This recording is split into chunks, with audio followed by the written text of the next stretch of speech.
तमाम मुनाफिक मर्द और औरत आपस में एक ही हैं।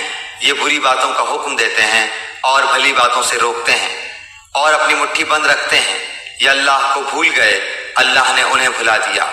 बेशक मुनाफिक ही फासिद व बदकिरदार है। और किसे वो मिन ज़ुर्रियती, मेरी औलाद को नमाज कायम करने वाला बना दे। नमाज कायम करने का मतलब क्या होता है? टरखाने वाली नमाज ना हो, दिल लगा के नमाज पढ़ने वाले हों।